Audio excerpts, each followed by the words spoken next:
Shalom, selamat pagi saudara-saudaraku dalam kasih Yesus Kristus.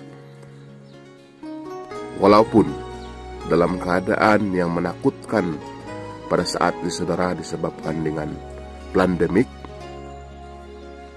namun Tuhan mengasihi kita saudara. Dia tidak pernah meninggalkan kita. Puji Tuhan. Pada pagi ini saudara, saya sangat senang menyampaikan satu firman Tuhan berbentuk renungan yang bertajuk Mentaati Tuhan yang Peduli.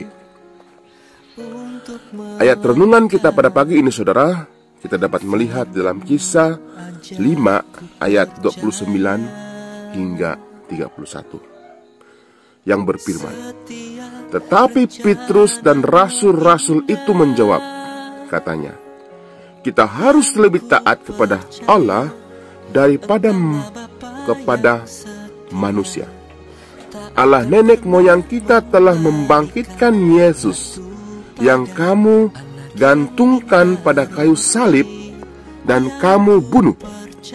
Dialah yang telah ditinggikan oleh Allah sendiri dengan tangan kanannya menjadi pemimpin dan juru selamat supaya Israel dapat bertobat dan menerima pengampunan dosa.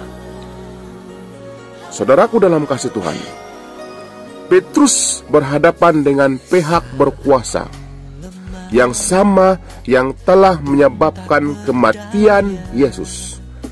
Dia teringat bagaimana dia telah menyangkal Tuhannya ketika berhadapan dengan pihak berkuasa ini di hadapan sebelum ayam berkokok.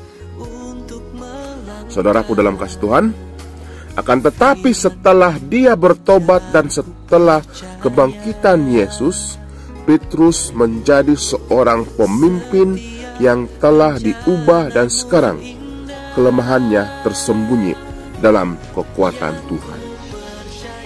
Saudaraku dalam kasih Yesus Kristus, Petrus dengan tegas memberitahu pihak berkuasa bahwa mereka harus lebih taat kepada Tuhan daripada kepada manusia.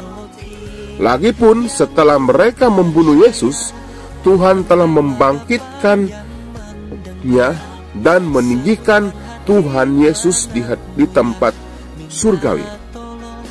Petrus pasti telah mempelajari pelajaran penting, yaitu kita tidak sepatutnya membenarkan pengaruh manusia mengalihkan kita daripada jalan ketaatan. Saudaraku dalam kasih Yesus Kristus, Satan selalu menggoda untuk menghadapkan bisi kita kepada yang panah dan duniawi. Bagi orang ramai, kematian ialah ancaman dan ketakutan yang paling besar. Akan tetapi, seperti Petrus, Tuhan mau kita melihat keseluruhan perjalanan kewujudan manusia dan memahami bahwa penghakiman mahkamah dunia bukanlah nasib akhir bagi sesiapapun. Saudaraku dalam kasih Tuhan, Tuhan merupakan pribadi yang paling peduli dalam seluruh alam semesta. Dia peduli terhadap setiap satu kita sejak sewaktu kita dibentuk dalam rahim, dan sikap pedulinya diteruskan sampai hayat kita saudara. Dalam rahim dan sikap pedulinya diteruskan sampai akhir hayat kita saudara. Saudaraku dalam kasih Tuhan, setiap degupan jantung dan napas ialah bukti akan kepedulian Tuhan yang telah berterusan dan tidak pernah berhenti. Dengan ini saudara, kita tidak seharusnya membenarkan orang yang tidak peduli apapun tentang kita mengarahkan apa yang kita harus pikirkan dan lakukan.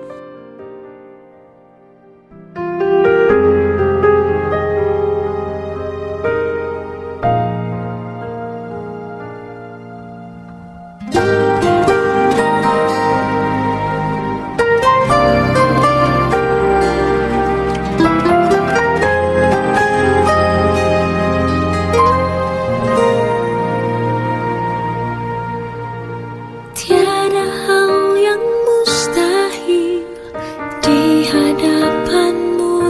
Saudaraku dalam kasih Yesus Kristus, ayat di atas dilanjutkan untuk mengajar bahwa sekalipun jika kita berjalan di jalan yang bukan pilihan Tuhan, Dia akan memberikan kita pertobatan supaya kita boleh kembali kepadanya.